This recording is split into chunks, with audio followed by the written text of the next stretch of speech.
भारतीय बौद्ध महासभा पुणे या संस्थेच्या वतीनं आयोजित सामने प्रशिक्षण शिबिर 2024 अंतर्गत आज आपल्या शिबिराचा 9वा दिवस आहे। सकाळच्या सत्रातील दुसरे प्रवचन विषय आहे सम्राट अशोकांचे धम्मकार्य। या विषयाला न्याय देण्यासाठी भारतीय बौद्ध महासभा पुणे या संस्थेचे विश्वस्त व मध्यवर्ती कमिटीचे अध्यक्ष माननीय DN धांजे गुरुजी इथे उपस्थित आहेत। मातोश्री रमाबाई आंबेडकर रोड येथील सजनाबाई भंडारी विद्यालय या विद्यालयामध्ये त्यांनी 33 वर्ष ज्ञानदानाचं काम केलेलं आहे। 2014 ते 2018 हे मुख्याध्यापक पदी आरूढ होते। भारतीय बौद्ध महासभा पुणे या संस्थेबरोबर गेले 20 ते 25 वर्ष ते कार्यरत आहेत।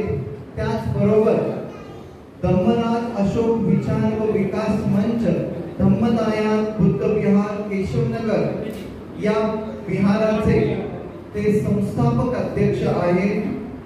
या विषयाला न्याय देण्यासाठी मी प्राचारण करतो आयुष्यमान बोधाचार्य DN धांजे गुरुजी यांना। आपल्या सर्वांना विनंती आहे पुढील 40 मिनिटं आपण कोणीही बाहेर जाऊ नका। छत्रपती सम्राट अशोकांनी जे आपल्यासाठी बौद्धांसाठी जे मौलिक कार्य केलेलं आहे त्या कार्याची उजळणी होणार आहे। फार महत्त्वाचा विषय आहे, आपण सर्वांनी लक्षपूर्वक ऐकायचं आहे। सम्राट अशोक आणि त्यांचे धर्मकार्य हा विषय आपण या ठिकाणी घेतोय।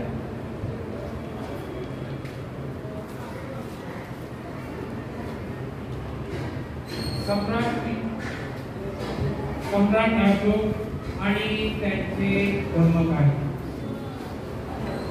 तर आपल्या भारत देशामध्ये या तथागत भगवान गौतम बुद्धाच्या या धम्माचं हे मूळ स्थान आहे आणि ते संपूर्ण जगभर झालेलं आहे।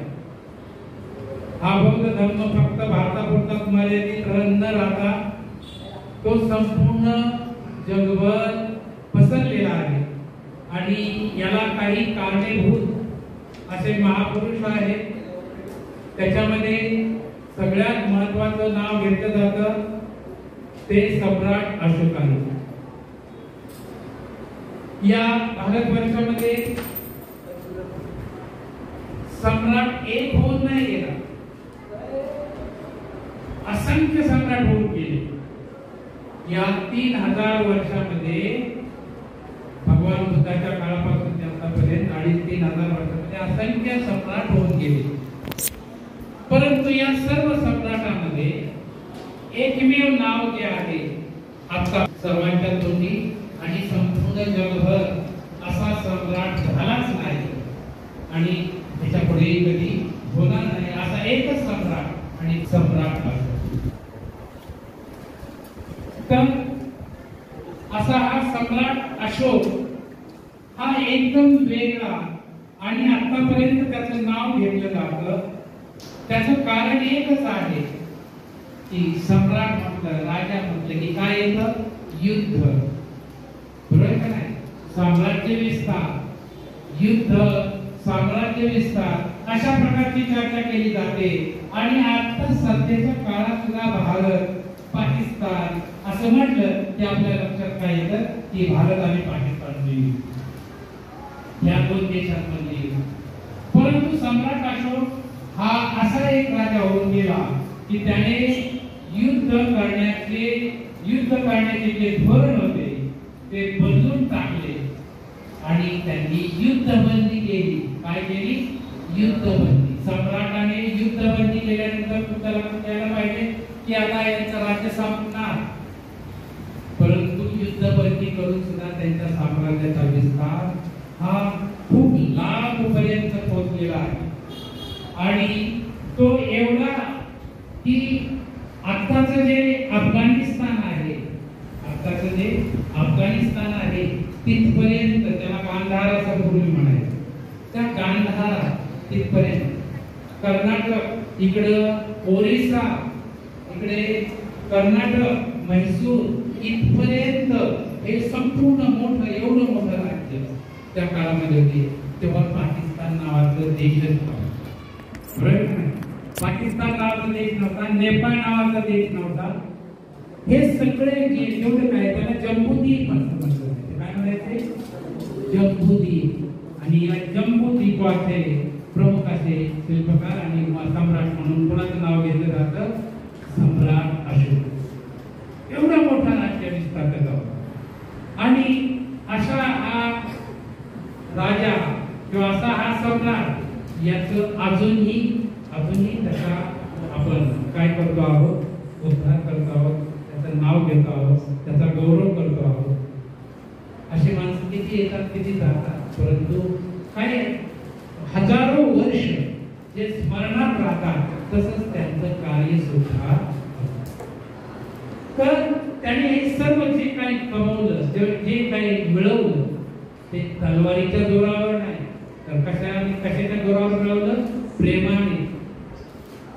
जग हे त्याने जिंकलं, हा संपूर्ण प्रदेश त्याने जिंकला आणि टिकवून ठेवला. तो कशाने? तलवारीच्या जोरावर नाही, तर प्रेमाने, दयेने. त्याने हा अहिंसक मार्गाने हा धम्म किंवा त्याचं राज्य वाढवलं.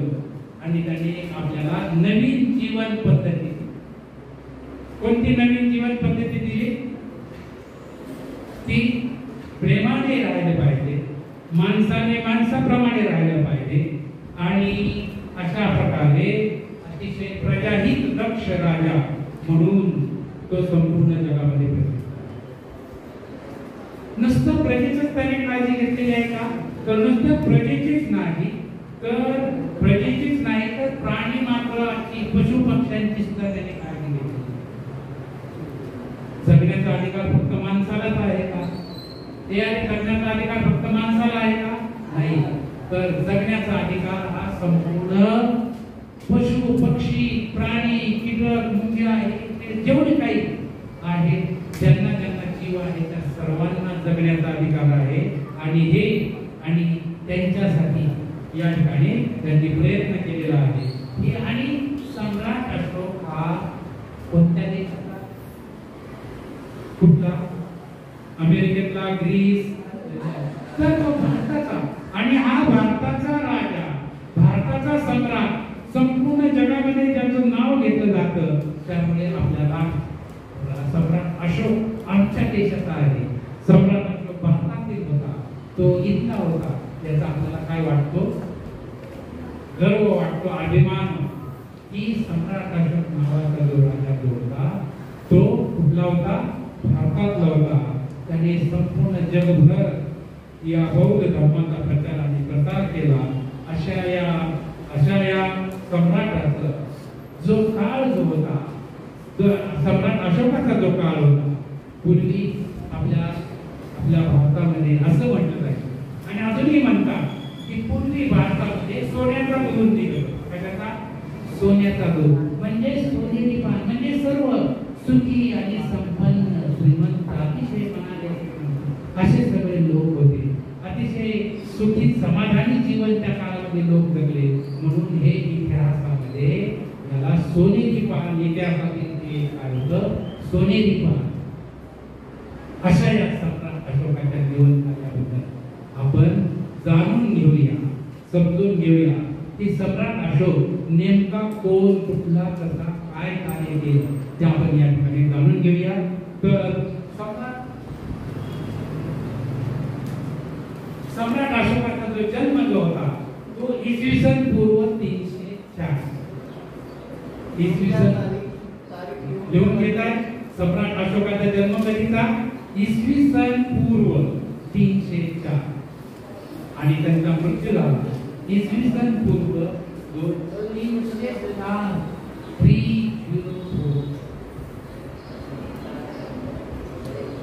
कळतं का?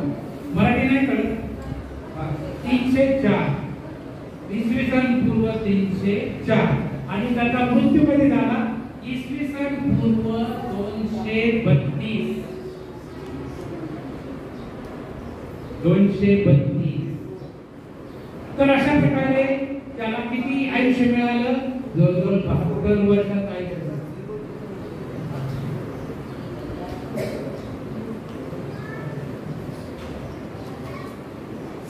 समजलं? तर 232 मध्ये 72 मिळालं की किती होतं? 304. बरोबर का? तर त्याला 72 वर्ष आयुष्य मिळालं आणि हा सम्राट चंद्रगुप्त मौर्य तुम्हाला माहित आहे इतिहासामध्ये येऊन गेला का?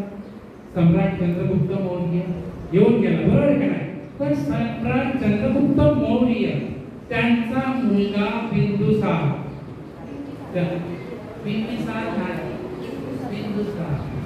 बिंदुसार राजा हा भगवान बुद्धाच्या काळात, भगवान बुद्ध या सम्राट अशोकाच्या अगोदर 200 वर्षापूर्वी, बरोबर आहे? तर बिंदुसार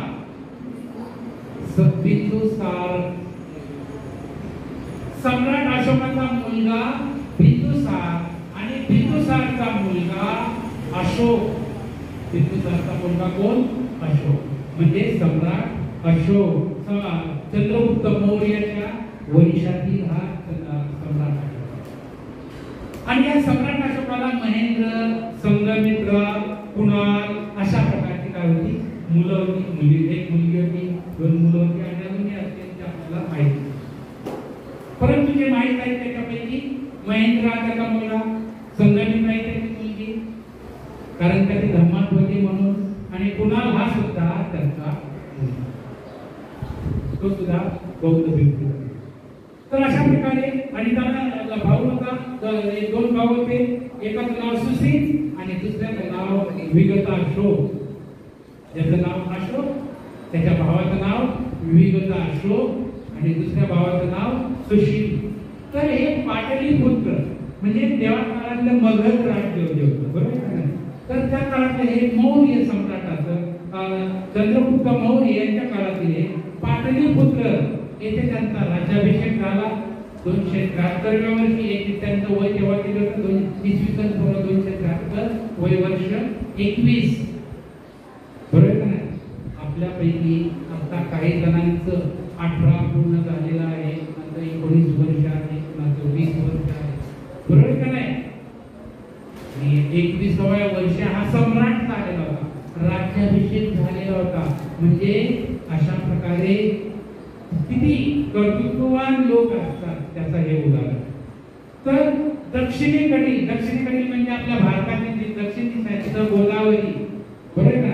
गोदावरी कुठं आहे? कोणत्या राज्यात आहे? गोदावरी नदी कोणत्या राज्यात आहे? गोदावरी आपल्या महाराष्ट्रामध्ये. कुठं आहे? मोठ्या नद्या 2 आहे, गोदावरी, भीमा, बरोबर आहे का नाही? भीमा नदी आणि गोदावरी नदी या महाराष्ट्रातील अतिशय मोठ्या नद्या. कृष्णा ही सुद्धा आहे, परंतु ती नंतर खाली झाली कर्नाटक. तर अशा प्रकारे गोदावरी नदीपासून म्हणजे दक्षिणेकडील गोदावरी नदी म्हणजे महाराष्ट्रापासून तिकडे ओडिसा आणि संपूर्ण वरचा प्रदेश इथपर्यंत त्याचं राज्य होतं. ओरिसामध्ये जगन्नाथपुरी, बरोबर? ओरिसा कलकत्त्याच्या खालच्या बाजूला. तर नवीन जीवनाला प्रारंभ करून नवीन युगाचा प्रारंभ या ठिकाणी झालेला आहे. तो कधी झालेला आहे? तर कलिंगचं युद्ध झालं. कोणतं? कलिंगचं युद्ध. कलिंग नावाचा देश होता, त्याला पूर्वी, आता त्याला काय म्हणतात? जगन्नाथपुरी असं म्हणतात. काय म्हणतात? जगन्नाथपुरी. आता सध्या त्या राज्याचं नाव आहे ओरिसा. काय नाव आहे? ओरिसा. तर ओरिसामध्ये आता सध्याच्या ओरिसामध्ये कलिंग नावाचं त्यावेळी काय होतं? राज्य होतं. आणि या कलिंग नावाच्या राज्यावरती त्यांनी आक्रमण केलं. आक्रमण केल्यानंतर त्या ठिकाणी जवळजवळ 50,000 लोक काय झाले? बंदिवान झाले. 1,00,000 मृत्यू झाले. आणि हा सगळा नरसंहार त्याच्या या युद्धामध्ये घडून आला. आणि म्हणतात ना 1,00,000 लोक 1,00,000 सैन्य त्या ठिकाणी जर मृत्युमुखी पडल्या त्यांच्या रक्तात ते पाठ व्हायला लागले आणि तेव्हा त्याने विजय मिळवला. परंतु हा विजय मिळाल्यानंतर त्याने जेव्हा या रणभूमीवरती चक्कर मारली तेव्हा हे सगळे विवळणारे लोक, मेलेले लोक, मेलेल्यांचे आप्त, त्यांचे फॅमिलीज, बायको, हे ते सगळे रडणारे लोक हे पाहून त्यांच्या मनावरती अतिशय खोल असा परिणाम झाला. हे युद्धाचे अतिशय भयानक परिणाम होत आहे आणि त्यामुळे त्यांच्या मनावर एवढा परिणाम झाला की आपल्याला हे युद्ध नको आहे. कारण का युद्धाने अनेक लोकांचे संसार उद्ध्वस्त होतात, अनेक लोक मरतात, अनेक लोक जखमी होतात आणि अशा प्रकारे त्याने हा विचार केल्यानंतर त्यांच्या मनामध्ये अतिशय बदल घडवून आणणारा एक प्रसंग म्हणजे त्यांच्या समोरून त्या काळामध्ये भगवान बुद्धाला होऊन 100-200 वर्ष झाले. त्यामुळे नेग्रोद नावाचा एक भन्ते त्या ओरिसामध्ये किंवा त्या कलिंगमध्ये आलेला होता युद्ध झाल्यानंतर आणि तो अतिशय शांत, कसलीही त्याच्यामध्ये राग, लोभ, चिंता, हे एकदम शांत मुद्रा आणि त्याची ती शांत मुद्रा पाहून ते प्रभावित झाले. त्या भिक्खूला त्यांनी काय केलं, आपल्या दरबारामध्ये बोलवून घेतलं. त्या भन्ते, काय शंका असेल तर मला विचारा, काय शंका आहे का? मग त्यांनाही लिहू द्या आणि तुम्ही लिहित राहा. तर अशा प्रकारे त्यांना कोणता भन्तेचं नाव कोणतं मी आता घेतलं,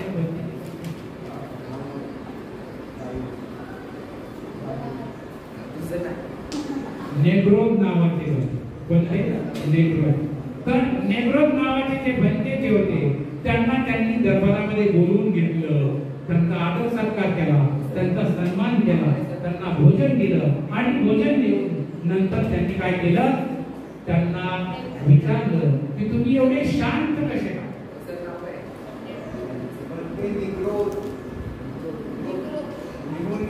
एक वेळ नाही, 2 वेळ नाही, अनेक वेळा तरी सुद्धा आपलं लक्ष केंद्रित नसल्यामुळे, कान आणि डोळे माझ्याकडे नसल्यामुळे तुम्हाला काही ऐकू येत नाही. एकाग्रता नाही तुमची स्वतःवरती माझ्याकडे एकाग्रता नसल्यामुळे तुम्हाला लक्षात येत नाही. जर एकाग्रता जर असेल तर लगेच मी सांगितलेला उच्चार केलेला शब्द तुम्हाला लक्षात येईल. तर नेग्रोद नावाच्या भन्तेजींना विचारले की तुम्ही एवढे शांत, तुम्ही एवढे फार म्हणजे एकदम फ्रेश असे दिसतात. त्याच्यावर त्यांनी सांगितले की मी तथागत भगवान गौतम बुद्धांचा मार्ग अवलंबल्यामुळे मी दुःखमुक्त आहे आणि त्यामुळे मग त्यांनी म्हटले की तुम्ही मला उपदेश करा. तेव्हा त्यांना उपदेश केला, एक गाथा म्हणून दाखवली आणि त्यांनी मग म्हटले मला तुमच्यासारखं भन्तेजी तुमचे गुरु कोण आहे? आणि मग त्यांनी त्यांच्या गुरुचं नाव सांगितलं. त्यांचं नाव होतं उपगुप्त. नेग्रोद भन्तेजीचे गुरु कोण होते? भन्ते उपगुप्त. कोणतं नाव? उपगुप्त नावाचे भन्ते होते. तर ते त्यांचे गुरु होते. गुरुकडे गुरु केले आणि मग गुरुच्याकडून त्यांनी धम्मोपदेश ऐकला, प्रभावित झाले आणि त्यांनी त्यांच्याकडून धम्मदीक्षा घेण्याचं ठरवलं की आपण आता काय व्हायचं, बौद्ध व्हायचं. आणि अशा प्रकारे त्यांनी बौद्ध धर्माची दीक्षा घेण्याचं ठरवलं. संपूर्ण राजपरिवारातील लोकांसह त्यांनी धर्मदीक्षा घेण्याचं ठरवलं आणि त्याचा दिवस ठरवला. तो दिवस होता अश्विन शुक्ल दशमी. कोणता? अश्विन शुक्ल दशमी. तर अश्विन शुक्ल दशमी म्हणजे त्या काळाचा दसरा. तर दसऱ्याच्या दिवशी म्हणजे अश्विन शुक्ल दशमीला त्यांनी धम्मदीक्षा याने उपगुप्त या भन्तेकडून घेतली. आणि हा जो दिवस जो आहे, हा जो धम्मदीक्षेचा जो सोहळा आहे, जवळजवळ 10 दिवस, किती दिवस होता? 10 दिवस चालू होता. आणि त्यामुळे त्या 10 दिवस अतिशय चांगल्या प्रकारे संपूर्ण आशिया खंडामध्ये हे 10 दिवस अतिशय उत्साहाने साजरे केले जातात. आणि आपल्या भारतामध्ये हा उत्सव दसरा म्हणून साजरा करतात आणि त्याला त्यांनी हिंदू धर्मामध्ये काय नाव दिलेलं आहे, नवरात्र. बरोबर आहे का? काय नाव दिलं? नवरात्र. म्हणजे आपल्या बौद्ध धर्माचा हा जो उत्सव जो आहे तो कोणी घेतलेला आहे? या हिंदू धर्माने घेतला आणि तिथे देवीची पूजा करायला लागले आणि मग शेवटच्या दिवशी जे काय असेल ते. परंतु हा कोणता दिवस होता? सम्राट अशोकाने बौद्ध धर्माविषयी घेतलेला होता हा दिवस आणि तो दिवस सण समारंभ म्हणून तेव्हापासून आतापर्यंत साजरा केला जातात. डॉक्टर बाबासाहेब आंबेडकरांनी सुद्धा आपल्याला 14 ऑक्टोबर 1956 साली जी धम्मदीक्षा दिली, त्या 14 ऑक्टोबर 1956 साली सुद्धा कोणता दिवस होता? अश्विन शुक्ल दशमी. म्हणजे अश्विन महिन्यातील शुक्ल पक्षातील 10वा अश्विन महिना कोणता? तर अशा प्रकारे बाबासाहेबांनी सुद्धा तोच धम्मदीक्षेचा दिवस सम्राट अशोकाने जो पत्करलेला होता तोच दिवस बाबासाहेबांनी निवडला आणि त्याच दिवशी बाबासाहेबांनी आपल्या भारतातील या महाराष्ट्रातील सर्वांना धम्मदीक्षा 14 ऑक्टोबर 1956. म्हणजे पहा, बाबासाहेबांनी जे जे दिवस निवडलेले आहेत त्या त्या दिवसाला किती महत्व आहे ते आपल्याला या लक्षात. तर अशा प्रकारे त्यांनी धम्मदीक्षा घेतल्यानंतर त्यांच्यामध्ये हळूहळू बदल होऊ लागले. जसं तुम्ही या ठिकाणी चिवर घेतल्यानंतर पहिल्या दिवसात जे होता त्या 6व्या 7व्या दिवशी किंवा 8व्या दिवशी तुमचा बराचसा बदल झाला. तसं सम्राट अशोकाने बौद्ध धर्माची दीक्षा घेतली आणि त्यांच्यामध्ये हळूहळू बदल झाला. पहिले 1 वर्ष, 3 वर्ष, 2 वर्ष जर त्यांच्यामध्ये ते उपासक म्हणून त्यांच्यामध्ये थोडासा बदल झाला, परंतु नंतर मग मात्र त्यांच्यामध्ये हा जो बदल जो होता हा हृदय परिवर्तन झालं. त्यांचं अंतःकरण, मानवता, दया, प्रेम, पहा किती चांगल्या प्रकारचे हे गुण आहेत. मानवता, दया, प्रेम, करुणा याने भरून गेलं आणि त्यांना अपार करुणा आपल्या प्रजेबद्दल वाटलं. अपार करुणा, प्रेम हे या लोकांच्या बद्दल वाटू लागलं आणि म्हणून मग त्यांनी हा धम्म वाढवण्याचा या ठिकाणी काय केलेला आहे, ठरवलेला आहे. कल्याणकारी हा अतिशय लोक कल्याणकारी मार्ग त्यांनी अनुसरला. बहुजन हिताय बहुजन, लोकांच्या हिताचा आहे, लोकांच्या सुखासाठी हा धम्म आहे आणि त्याचा आपण प्रचार आणि प्रसार केला पाहिजे असं त्यांच्या लक्षात आलं आणि म्हणून मग त्यांनी त्या युद्धबंदीची प्रतिज्ञा पूर्वीच केलेली होती. संपूर्ण आपल्या राज्यामध्ये कुठल्याही प्राण्यांची हिंसा होणार नाही. कुठल्याही प्राण्यांचं मांस राजदरबारात किंवा भटाखान्यात किंवा राजाच्या किचन मध्ये कुठल्याही प्राण्यांचं मांस शिजणार नाही. हे त्याने बौद्ध धर्माची दीक्षा घेतल्यानंतर त्या ठिकाणी जाहीर केले होते. तर अशा या महान अशा या राजांमध्ये बौद्ध धर्माची दीक्षा घेतल्यानंतर हळूहळू बदल झाला आणि मग त्याने धम्मयात्रा, धम्मविजय यात्रा करण्याचं ठरवलं. कोणती यात्रा? धम्मविजय यात्रा. धम्मविजय यात्रा. आणि मग धम्मविजय यात्रा, तर धम्मविजय यात्रा करण्याच्या अगोदर त्यांचा सगळ्यात जास्त संपर्क कोणाचा झाला? मोगली बुद्ध 30. म्हणजे पहिल्यांदा भेटलेले भंतेजी कोणते होते? नेग्रोज. दुसरे भंते उपगुप्त, त्यांच्याकडून धम्मदीक्षा घेतली, परंतु त्यांच्याही पेक्षा जास्त प्रभाव त्यांच्यावरती पडला तो मोगली बुद्ध 30 नावाच्या भंतेजींकडून. आणि खऱ्या अर्थाने धम्माची गोडी त्यांना मोगली बुद्ध 30 या भंतेमुळे लागली आणि मोगली बुद्ध 30 या भंतेच्या मार्गदर्शनाखाली त्यांनी दिलेल्या प्रेरणेने त्यांनी धम्मविजय यात्रा करण्याचं ठरवलं. आता धम्मविजय यात्रा अगोदरची यात्रा जी असायची, बरोबर का, राजांचं त्याला वनविहार असं म्हणायचे. काय म्हणायचे? राजा यात्रा करायचे किंवा फिरायला जायचे त्याला काय म्हणायचे? वनविहार. वनविहार म्हणजे काय?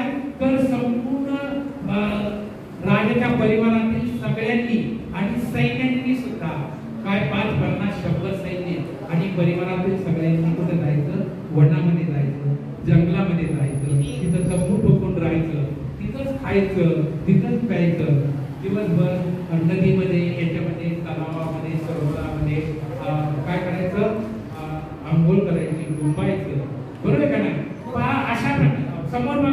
गांधीजी पाठीमागे काय काय मग इतके मान मोडेपर्यंत बघायचं कोणत्या प्रकारचं विहार करायचे राजे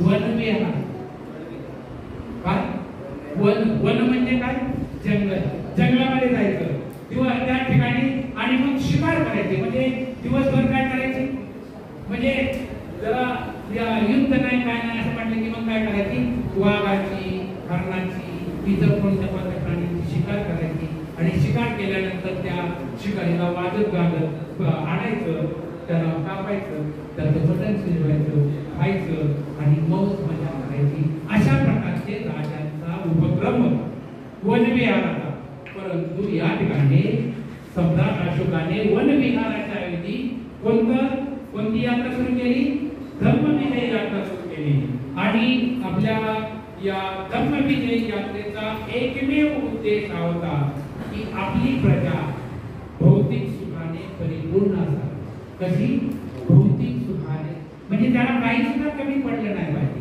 आणि त्यांनी कल्याणकारी व्हावं त्यांनी सदाचारी व्हावं त्यांनी चांगल्या प्रकारे आचरण करावं धम्माचं आचरण करावं अशा प्रकारे त्यांनी त्या ठिकाणी सुरुवात केली तर अशा प्रकारे धम्मविजयी यात्रा सुरू केली त्याला अतिशय महत्वाचं म्हणजे धम्मविजयी यात्रा करण्यासाठी त्यांना मोगली खुत्ततीस नावाच्या बंदेंनी प्रेरित केलं आणि मोगली खुत्ततीस या बंदेंना प्रेरित करून त्यांनी उपगुप्त नावाचे त्यांचे जे दीक्षा देणारे जे बंदी होते त्यांच्यासह ते धम्मयात्रेला निघाले तेव्हा संपूर्ण राजाचा परिवार नीट बसता सगळे ताट बसता पाठीच्या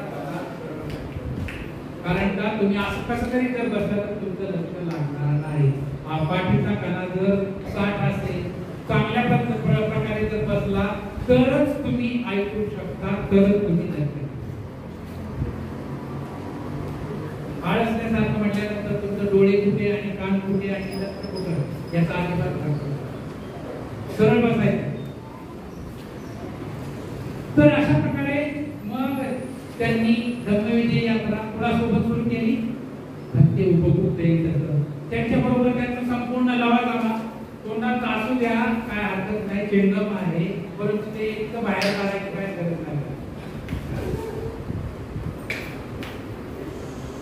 तर अशा प्रकारे त्यांच्याबरोबर त्यांचा संपूर्ण परिवार सगळ्या राण्या बरोबर का नाही मुलं हे सगळ्यांना घेऊन आणि त्यांच्याबरोबर खजिनदार त्याच्याबरोबर सगळे लवाजमा याला काय म्हणतो आपण राजाचा लवाजमा सगळ्या सैन्यांसह खजिन्यासह ते धम्मयात्रेला निघाले उद्देश काय तर लोक कल्याणकारी झाले पाहिजे ते सदाचारी झाले पाहिजे आणि मग सगळ्यात पहिल्यांदा ते कुठे गेले लुंबिनी माहित आहे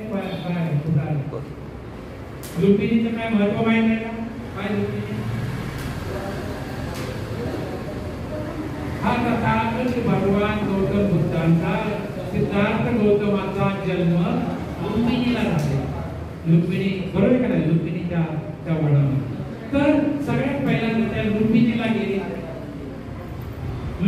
गेल्यानंतर त्या ठिकाणी त्यांनी तथागत भगवान गौतम बुद्धांचे जे जन्मस्थान होते त्या ठिकाणी त्यांनी काय केली पूजा अर्चा केली वंदना केली ते बौद्ध होते बरोबर का नाही पूजा अर्चा केली वंदना केली आणि त्या धम्मयात्रेच्या स्मृतीप्रीत आपण इथे येऊन गेलो म्हणून मग त्यांनी त्या ठिकाणी एक शिलास्तंभ उभारला आणि शिलास्तंभावर त्यांनी लिहिलं की देवांना प्रिय राजा हे या ठिकाणी आले राज्याभिषेकाच्या 20 वर्षानंतर या ठिकाणी आले या स्थळाला भेट दिली आणि त्यांनी या ठिकाणी पूजा अर्चा केली आणि शाक्यमुनी बुद्धांचा जन्म ज्या ठिकाणी झाला त्या ठिकाणी त्यांनी या शिलास्तंभ उभारला बरोबर आहे का अशा प्रकारे त्यांनी त्या ठिकाणी शिलास्तंभ म्हणजे ती यात्रा जी होती त्यांची ती काय एका दिवसाची ती काय 1 दिवसाची 2 दिवसाची यात्रा होती का नाही तिथं ते एक 1-1.5 महिना 1-2 महिने राहिले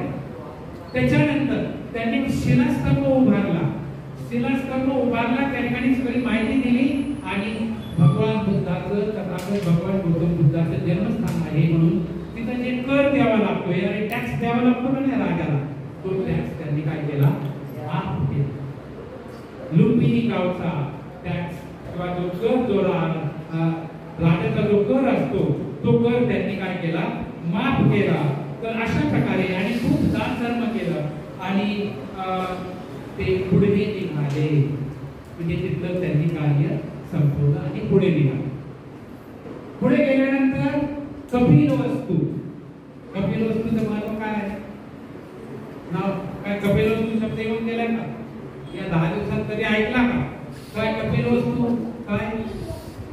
भंतेजी पाठीमागच्या भंतेजींना काय माहित आहे का कपिलवस्तू? हात वर करून सांगा, मला माहित आहे. बरेच जणांचं लक्ष नसतं का काय त्या कपिलवस्तू आता या 10 दिवसात कितीतरी वेळा येऊन गेला त्याला ना.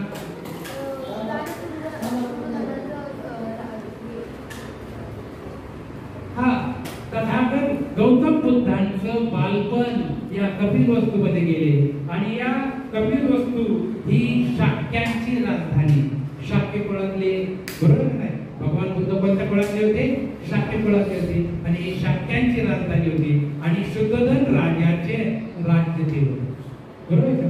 शुद्धोधन राजाचं राज्य, राजधानी होती कपिलवस्तू. तर या ठिकाणी बालपण व्यतीत केल्यामुळे तिथं सुद्धा जवळजवळ 29 वर्ष, किती वर्ष, 29 वर्ष सिद्धार्थ गौतम त्या ठिकाणी होते. त्यामुळे त्यांचं संपूर्ण बालपण, खेळणे, ते प्रशिक्षण घेतलं, त्यांचं लग्न झालं, बरोबर का नाही? तर अशा प्रकारे 29 वर्ष तिथं राहिल्यामुळे त्या ठिकाणी सुद्धा त्यांनी एक स्तंभ उभारला, त्या ठिकाणी स्तंभ उभारला, बरोबर का नाही? आणि त्यानंतर ते पुढे गेले. पहिल्यांदा कुठे गेले होते ते, लुंबिनी, नंतर कपिलवस्तू आणि त्याच्यानंतर ते आले बुद्धगया.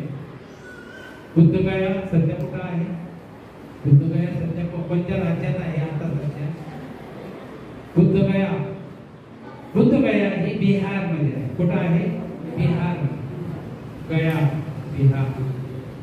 तर बुद्धगया, पहिले नाव त्याला भगवान बुद्धाच्या काळामध्ये त्याचं नाव काय होतं? उरुवेला. काय नाव होतं? उरुवेला. उरुवेला ते गेले, त्या ठिकाणी पिंपळाच्या झाडाखाली बसले आणि त्यांना ज्ञान प्राप्ती झाली. तर पवित्र बोधी वृक्ष त्या ठिकाणी होता, त्या पवित्र बोधी वृक्षाची त्यांनी पूजा अर्चा केली, त्या ठिकाणी नतमस्तक झाले, वंदना केली आणि त्या ठिकाणी भगवान बुद्धांना सम्यक ज्ञान प्राप्ती झाली, ते सम्यक संबुद्ध झाले. म्हणून त्यांनी सहपरिवार या बुद्धगयेच्या त्या बोधी वृक्षाची पूजा केली आणि तिथं एक भव्य मंदिर उभारण्याचा संकल्प केला आणि त्या ठिकाणी त्यांनी बुद्धगयेला एक मंदिर उभा केलं. दगडामध्ये ते मंदिर उभा केलं. 170 फूट. किती? 170 फूट. आता आपण जे बसलेलो किती फुटावर बसले? आता पहिला मजला किती आहे? 10 फुटाचा. किती? 10. वरती झोपायला राहतात ते किती आहे? 20 फूट. असे 170 फूट म्हणजे जवळजवळ किती झालं? 17 मजली. किती? 17. तर एवढं भव्य दिव्य असं मंदिर त्यांनी उभारलं. महाबोधी विहार. त्याला काय म्हणतो आपण? महाबोधी विहार. तर त्या बोधी वृक्षाच्या जरा समोरच्या बाजूला त्यांनी हे मंदिर उभारलं आणि 170 फूट उंचीचं 2 मजली. पहिल्या मजल्याला तथागत भगवान गौतम बुद्धाची भव्य अशी बसलेली मूर्ती आहे आणि दुसऱ्या मजल्याला उभी राहिलेली भगवान बुद्धाची मूर्ती आहे. तर असे असं हे भगवान बुद्धाचं हे मंदिर त्यांनी बांधलं. कोणी बांधलं? सम्राट अशोक. त्याला किती वर्ष झाली? 2,500 वर्ष झाली. अजूनही बुद्ध मंदिर आपल्याला सम्राट अशोकाने बांधलेलं पाहायला मिळेल. तर अशा या बुद्धगयेला गेले, त्या ठिकाणी त्यांनी भव्य मंदिर बांधलं, महाबोधी विहार बांधलं. त्याला महाबोधी विहार आता आपण म्हणतो. तर हे आणि तिथून पुढे ते निघाले. दुसरं झालं, तिसरं झालं, बरोबर का? ठिकाण झालं. आता त्याच्यानंतरचं ठिकाण कोणतं? सारनाथ. कोणतं? सारनाथ. सारनाथ म्हणजे वाराणसी. त्यालाच काशी गंगा नदीच्या काठावर जे सारनाथ हे ठिकाण आहे. तर काशीपासून 6 मैलाच्या अंतरावरती हे सारनाथ मंदिर सारनाथ आहे. त्या ठिकाणी या सारनाथला बंदेजी सरळ बसतात. सारनाथला काय महत्वाची आणि कोणती घटना घडलेली आहे गौतम बुद्धाच्या जीवनातली? Very good. पहिलं धम्मचक्र प्रवर्तन त्यांनी कुठे केलेलं आहे? सारनाथला केलेलं आहे. मला वाटतं ते पहिलं धम्मचक्र प्रवर्तन मोडकरी सरांनी तुम्हाला शिकवले. धम्मचक्र प्रवर्तन बरोबर आहे ना? विशुद्धी मार्ग भाग 1 आणि विशुद्धी मार्ग भाग 2. तर हा जे पहिलं धम्मचक्र प्रवर्तन या ठिकाणी आणि त्याला इसिपतन मृगदाय वन असं म्हणतात. काय म्हणतात जातं? इसिपतन मृगदाय वन. त्या मृगदाय वनामध्ये त्यांना ते पहिले 5 भिक्खू भेटले म्हणजे भिक्खू नव्हते तेव्हा, त्यांचे कोण होते? मित्र होते. बरोबर का नाही? तप करण्यासाठी ज्ञान प्राप्ती करण्यासाठी त्यांच्या बरोबर पूर्वीच्या काळामध्ये ते होते. आणि मग ते 5 पंचवर्गीय असे त्यांचे जे मित्र होते त्या मित्रांना त्यांनी त्या ठिकाणी पहिलं प्रवचन दिलं. आणि पहिलं म्हणून त्याला अतिशय महत्व आहे. त्याला धम्मचक्र प्रवर्तन ठिकाणी म्हटलं. मग या ठिकाणी सम्राट अशोकाने काय केलं? तर त्या ठिकाणी चौखंडी स्तूप चौखंडी स्तूप अतिशय भव्य दिव्य असा हा 70 फूट उंचीचा आहे. किती? 70 फूट उंचीचा चौखंडी स्तूप उभारला. आणि हा चौखंडी स्तूप कोणासाठी? तर ते पंचवर्गीय भिक्खू होते त्यांच्या सन्मानार्थ त्यांनी चौखंडी स्तूप उभारला. कुठे उभारला? कुठे? कोणत्या ठिकाणी? सारनाथ. ठिकाण कोणतं? सारनाथ. चौखंडी स्तूप उभारला. त्याच्यानंतर धम्मराजिक स्तूप सुद्धा उभारला, जे भगवान बुद्धाच्या स्मरणार्थ म्हणजे त्या भिक्खूंच्या पंचवर्गीय भिक्खूंच्या स्मरणार्थ कोणता स्तंभ उभारला? चौखंडी स्तूप. आणि भगवान बुद्धाच्या स्मरणार्थ कोणता उभारला? धम्मराजिक स्तूप उभारला.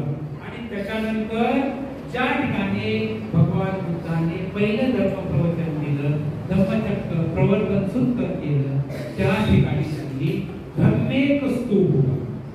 तो धम्मेक स्तूप किती फूट उंचीचा आहे? 104 फूट उंचीचा. 104 म्हणजे किती? 10 मजली. पहा किती भव्य दिव्य दगडातली ही सगळी कामं भगवान बुद्धाने केली. बनलेली सरळ बघा. सरळ तर 104 फूट त्याला धम्मेक स्तूप असं म्हटलं जातं. पहा किती झाले स्तूप? सारनाथला किती स्तूप झाले? 1 चौखंडी स्तूप, धम्मराजिक स्तूप आणि धम्मेक स्तूप. तर आणि त्याला धम्मचक्र प्रवर्तन स्तूप सुद्धा म्हणतात. त्याच्यानंतर त्यांनी एक शिलास्तंभ उभारला. शिलास्तंभ म्हणजे कसा? असा दगडाचा एक स्तंभ उभारला आणि दगडाच्या त्या स्तंभाच्या वरती एक गोल चक्र होतं.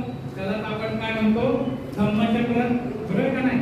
अशोक चक्र असं म्हणतो. अशोक चक्र त्या स्तंभावरती असा 50 फूट उंचीचा आणि त्याच्यावरती शेवटच्या टोकाला 4 सिंह बरोबर एकमेकाच्या पाठीला पाठ देऊन उभा राहिलेले.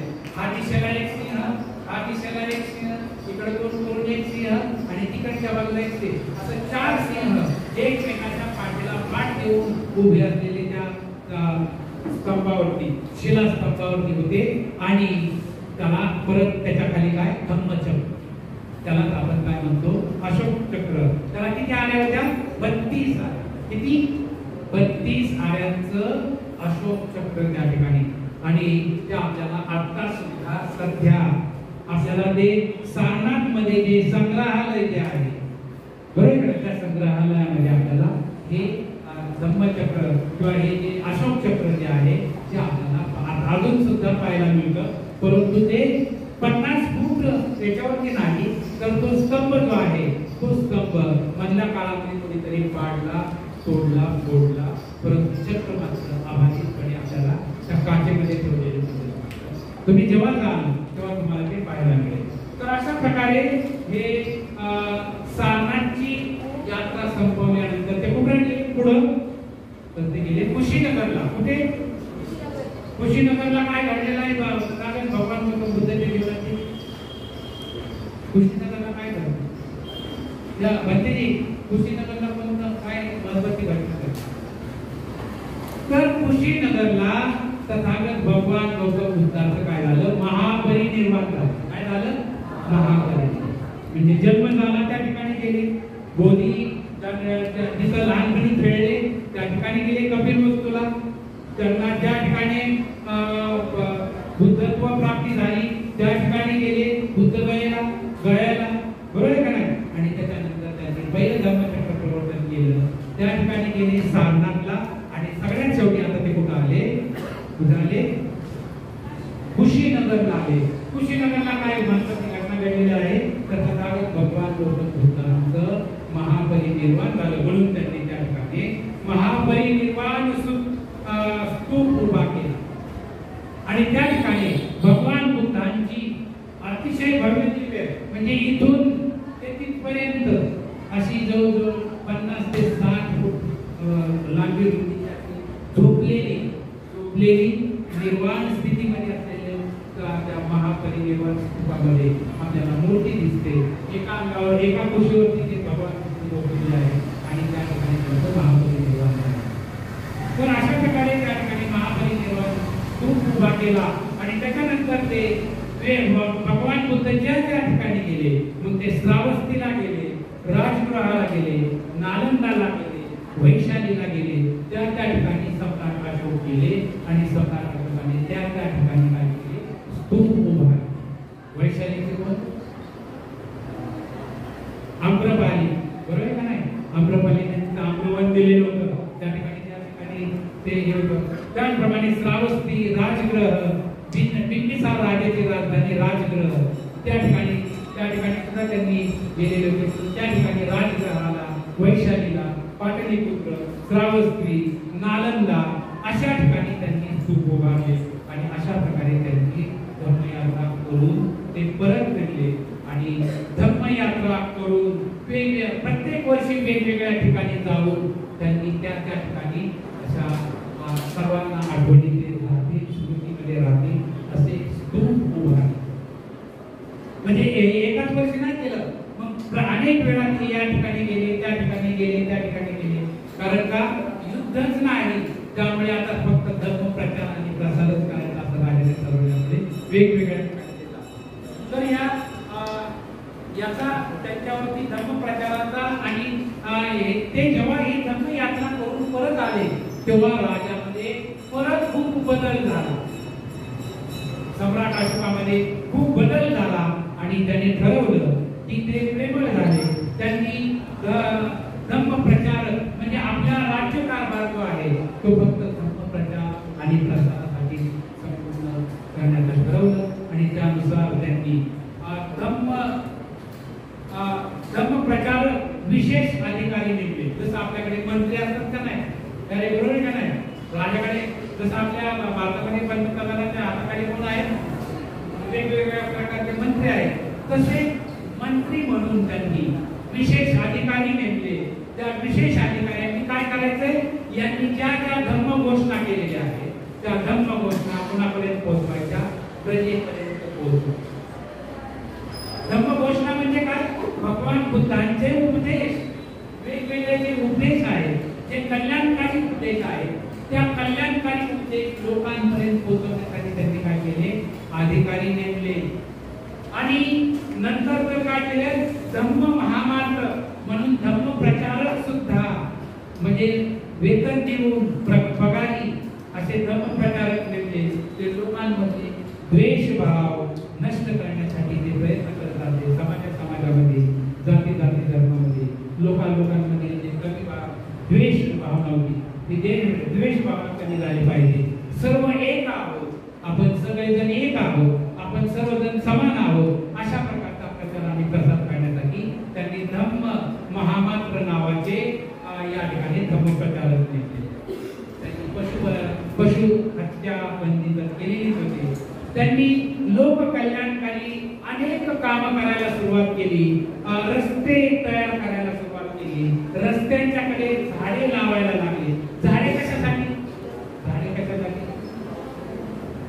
पाऊस पडावा, त्याचप्रमाणे जे प्रवासी आहेत प्रवाशांना आपल्या खाली झोपता आलं पाहिजे, सावली मिळाली पाहिजे, म्हणून रस्त्यांच्या कडेला झाडे लावू लागले.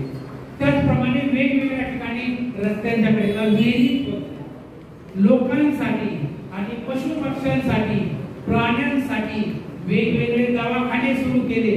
आणि ते दवाखाने कसे? मोफत दवाखाने. जे आजारी पडतील त्यांनी त्या दवाखान्यामध्ये यायचं, मोफत औषधं घ्यायची. जे पशुपक्षी जखमी होतील त्या पशुपक्ष्यांवरती त्या ठिकाणी काय केले जायचे? उपचार केले जायचे. म्हणजे पहा, राजा अशा प्रकारचं जर काम करत असेल तर प्रजा किती सुखी असेल बघा. सम्राट अशोकाच्या काळामध्ये लोकांसाठी दवाखाने, मोफत दवाखाने, पशुपक्ष्यांसाठी मोफत दवाखाने आणि भिक्षूंसाठी अनेक प्रकारचे वेगवेगळ्या प्रकारचे लहान मोठी विहारं बांधली, झाडे लावले, विहिरी खोदले आणि अशा प्रकारे लोक सुखी आणि समृद्ध झाले पाहिजे. त्यांना काही सुद्धा कमी पडलं नाही पाहिजे. याच्यासाठी सम्राट अशोक काय करायला लागले? प्रयत्न करू लागले. आणि फावल्या वेळेमध्ये डोंगर दऱ्या खोदून त्याच्यामध्ये स्तंभ उभारले, दगडी धम्म अभिलेख कोरले. म्हणजे दगडावर तुम्हाला माहित आहे मातीमध्ये लिहिलं तर अर्ध्या एक तासामध्ये काय होतं ते नष्ट होतं, बरोबर आहे का नाही? त्याने मातीमध्ये लिहिलं तर वारा आले की पुसून जातं. परंतु त्यांनी भगवान बुद्धाचे उपदेश कशावरती कोरले? दगडावरती कोरले. आणि ते दगडावरती कोरून त्यांनी ठिकठिकाणी उपदेश दिले. कशासाठी दगडावरती कोरले? त्याने कशासाठी? माझी मीच नाही तर माझ्या प्रजेची जी मुलं आहेत नंतर 5-50 वर्षाने परत नातवंडांच्या परत त्यांच्या मुलांना हे वाचायला मिळालं पाहिजे, हे धम्मोपदेश वाचायला मिळालं पाहिजे, त्यांच्यावरती संस्कार झाले पाहिजे. त्या भगवान बुद्धाचा जे उपदेश आहे ते त्यांना समजले पाहिजे, धम्मामध्ये ते रत झाले पाहिजे. म्हणून त्यांनी धम्माभिलेख कशावरती कोरलेले आहेत?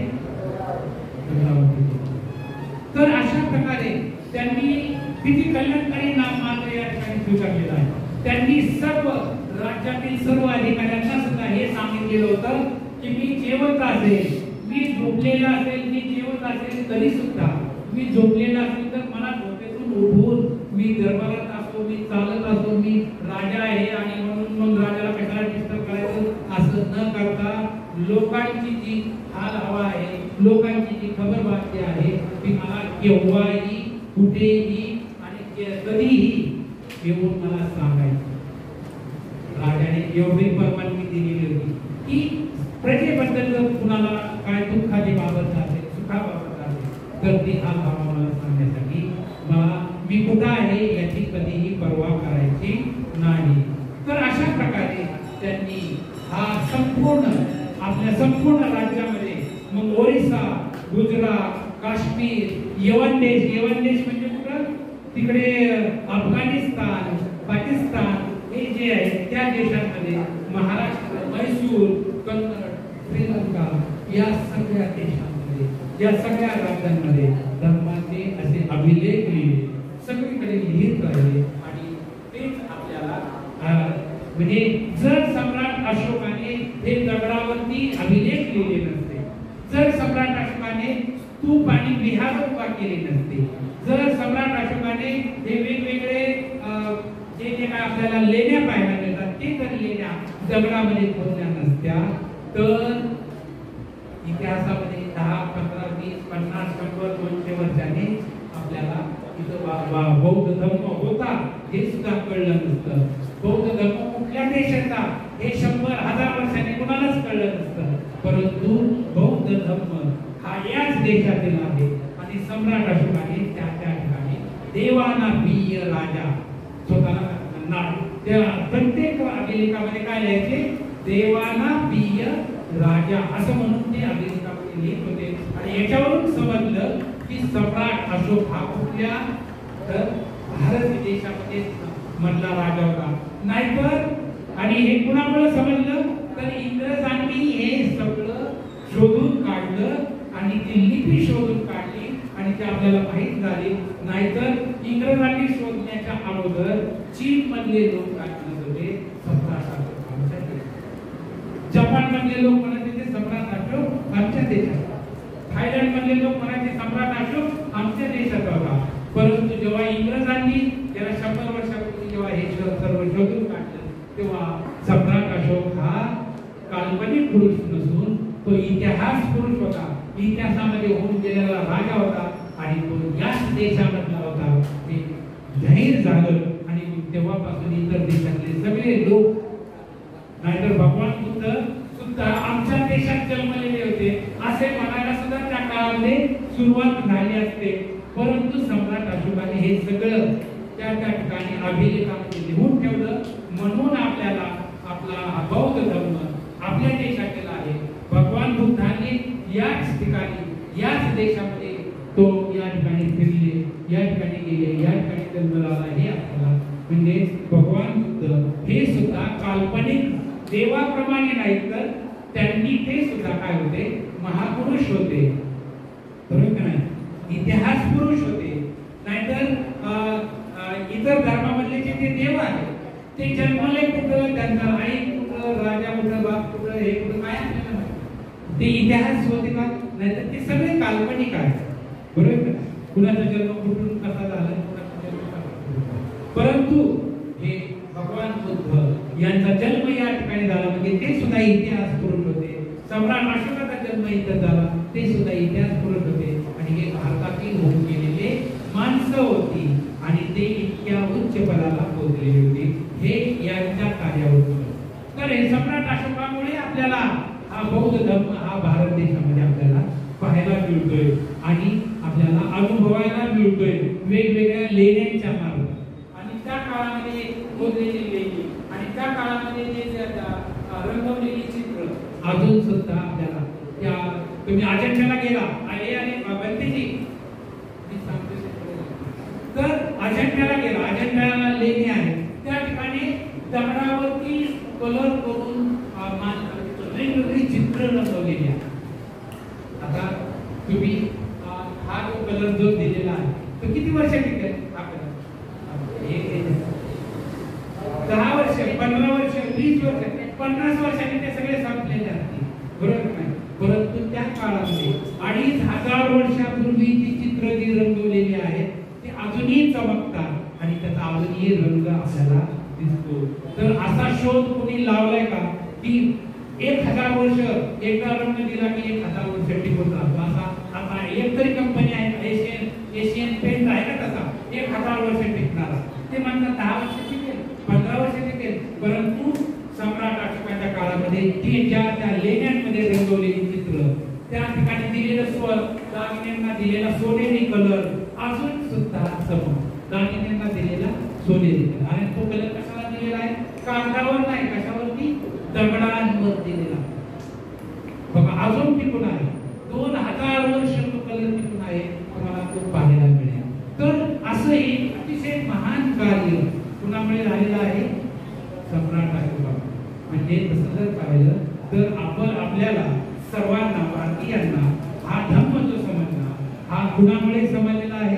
सम्राट अशोक जर नसता तर मला वाटतं हे सगळं जेवढं काय आहे बौद्ध धर्माचं ज्ञान ते सगळं लोक पावलं. म्हणजे सम्राट अशोकामुळे आपल्याला हे सर्व पाहायला. आपल्याला आता जे त्रिपिटक ग्रंथ जो पाहायला मिळतो तो त्रिपिटक ग्रंथ कुणामुळे? सम्राट अशोकाने त्या काळामध्ये, त्याच्या काळामध्ये तिसरी धर्मसंहिता निर्माण केली आणि त्या ठिकाणी भगवान गौतम बुद्धांनी जो काही उपदेश दिलेला होता तो सगळा उपदेश लिखित स्वरूपात लिहून ठेवला. भगवान बुद्धाच्या काळामध्ये लिहिण्याची पद्धत होती का? त्याने भगवान बुद्धाच्या काळात लिहिण्याची पद्धत होती का? नव्हती. तोंडपाठ करायची.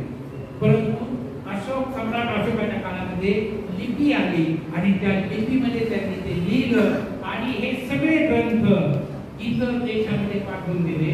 आणि हा ग्रंथ, हे सगळे ग्रंथ कुठपर्यंत पोहोचले? श्रीलंकेमध्ये पोहोचले. कुठे? श्रीलंकेमध्ये, इतर देशामध्ये पोहोचले. आणि श्रीलंकेमध्ये आपली भाषा आहे का? नाही. तर तिथं सिंहली भाषेमध्ये सगळं त्रिपिटक लिहिलं गेलं.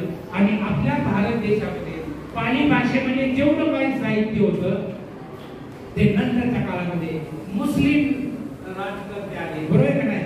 बाबर, हुमायून, हे औरंगजेब, हे त्या सगळ्यांनी इथले सगळे ग्रंथ जाळून टाकले आणि त्यामुळे बौद्ध धर्माचे ग्रंथ इथं शिल्लकच राहिले नव्हते. परंतु आपल्याला हे सगळं बौद्ध धर्माचं सगळं साहित्य आपल्याला कुणामुळे मिळालं की सम्राट अशोकाने वेगवेगळ्या देशामध्ये हे धर्मप्रचारक पाठवले आणि त्या ठिकाणी ते ग्रंथ लिहिले गेले, त्या त्या देशामध्ये लिहिले गेले आणि तिथं त्यांनी ते जतन करून ठेवले आणि आपल्याला ते परत भारतामध्ये आपल्या भाषेमध्ये ते लिपिबद्ध म्हणून ग्रंथ जो आहे, बरोबर का नाही? भगवान बुद्धाचा सगळा उपदेश 84,000 त्यांनी काय केलेले आहे, सूत्र सांगितलेले ते सगळेच्या सगळे सूत्र आपल्याला पाहायला मिळतं. म्हणजे सम्राट अशोकाचं हे सुद्धा अतिशय महान कार्य आहे की लिखित स्वरूपामध्ये भगवान बुद्धाचा सगळा उपदेश आज आपल्याला वाचायला मिळतो. तो कुणामुळे वाचायला मिळतोय? सम्राट अशोकामुळे. तर अशा प्रकारे अजूनही एक गोष्ट त्यांनी केलेली आहे. सम्राट अशोकाने आपला जो मुलगा महेंद्र आणि मुलगी संघमित्रा यांना, म्हणजे राजाने एखाद्या संघाला मुलं दान करायचं, बरोबर का? आता राजपुत्र दान करायचं हे काही साधी गोष्ट नाही आणि त्या मुलांनी सुद्धा आपल्या वडिलांचं ऐकलं आणि महेंद्र यांनी वयाच्या 32व्या वर्षी शिवण परिधान केलं आणि ते कुठं गेले? श्रीलंकेला गेले धर्माच्या प्रचारासाठी. त्या ठिकाणी जवळजवळ त्यांनी 38 वर्ष श्रीलंकेमध्ये धर्माच्या प्रचाराने प्रसार केला. कोणी? महेंद्र, सम्राट अशोकाचा मुलगा आहे महेंद्र, 38 वर्ष धर्म प्रचाराने प्रसार केला. नंतरच्या काळामध्ये तिथला जो राजा होता देवानापिय, श्रीलंकेच्या राजाचं नाव काय? देवानापिय. त्याची बायको म्हटली आम्हाला सुद्धा भिक्खू निवायचंय. तर तेव्हा महेंद्र जो भिक्खू होता तो म्हटला मी पुरुष भिक्खू असल्याकडे स्त्रियांना भिक्षा देऊ शकत नाही. मग त्यांनी निरोप पाठवला आपल्या या भारत देशामध्ये सम्राट अशोकाने की या ठिकाणी स्त्रियांना भिक्खू धर्म स्वीकारायचा आहे, त्यांना भिक्षा द्यायची आहे, तर संघमित्राला पाठवा. आणि अशा प्रकारे संघमित्रा सुद्धा भिक्षुणी झाली आणि ती सुद्धा श्रीलंकेला गेली. परंतु श्रीलंकेला जाताना तिने बोधी वृक्षाची एक फांदी जी आहे, बुद्धगयेला बोधी वृक्ष आहे का नाही? बुद्धगयेला कोणता वृक्ष आहे? बोधी. त्या बोधी वृक्षाची एक फांदी घेऊन ती कुठे गेली? श्रीलंकेला गेली. श्रीलंकेला गेल्यानंतर त्या बोधी वृक्षाच्या फांदीचं त्या ठिकाणी रोपण केलं आणि श्रीलंकेमध्ये तो जो अनुराधापूर या ठिकाणी तो बोधी वृक्ष अतिशय मोठा झाला. नंतर या इंग्रजांच्या अगोदरच्या काळात किंवा मुस्लिमांच्या काळामध्ये आपला बोधी वृक्ष जो आहे तो जाळला गेला आणि नंतरच्या काळामध्ये परत श्रीलंकेवरती परत भारतात आणली आणि अशा प्रकारे बोधी वृक्ष. कारण का? आपल्या इथं वेगवेगळ्या धर्माचे लोक आल्यामुळे त्यात मुस्लिमांनी 800 वर्ष राज्य केलं, बरोबर का नाही? त्याच्या अगोदर ग्रीस लोक आले होते, बरोबर का नाही? ग्रीक, यवन, हे अनेक लोकांनी या ठिकाणी इतर प्रदेशाच्या आर्यांच्या टोळ्या आल्या होत्या. या सगळ्यांनी याचा विध्वंस केल्यामुळे ते परत पुनर्स्थापित आपल्याला करता आलं, कारण का इतर देशामध्ये ते सुरक्षित. तर अशा प्रकारे आपली मुलगी सुद्धा सम्राट अशोकाने संघाला दान केली आणि त्यांनी अतिशय चांगल्या प्रकारे धर्माचा प्रचार केला. तर एवढं सगळं कार्य कुणी घडवून आणलेलं आहे? सम्राट अशोकाने. आणि जवळजवळ 84,000 किती? 84,000 जे त्यांनी स्तूप आणि लेण्या संपूर्ण भारतभर खोदल्या आणि ते आपल्याला जिथं जिथं काय काय आपण खोदकाम करेल तिथं काय आपल्याला मिळतं? बुद्धाची मूर्ती मिळते, बुद्धाची लेणी मिळते, स्तूप मिळतो, काहीतरी असं सापडतं. म्हणजे ही भारताची भूमी ही कोणती आहे? बुद्ध भूमी आहे. तिथं खोदल तिथं बुद्धाचंच काहीतरी औषध. तर ही बुद्ध भूमी आहे आणि ह्या बुद्ध भूमीमध्ये संपूर्ण हे पृथ्वी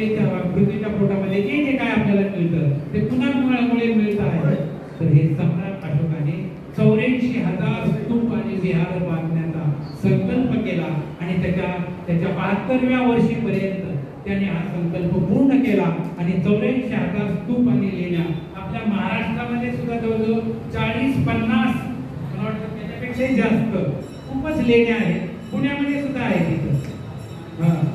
येतल्या भाजे कारले भाजे पुण्यामध्ये लेण्या आहेत.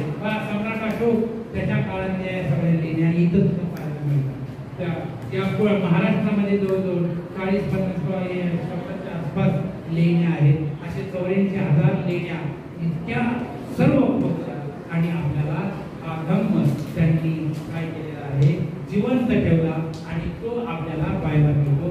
अशा या सम्राट अशोकाच्या या जीवन कार्याबद्दल मी या ठिकाणी सांगण्याचा आपण प्रयत्न केला. तुम्ही श्रवण करण्याचा प्रयत्न केला. या ठिकाणी मी सांगतो जय भीम.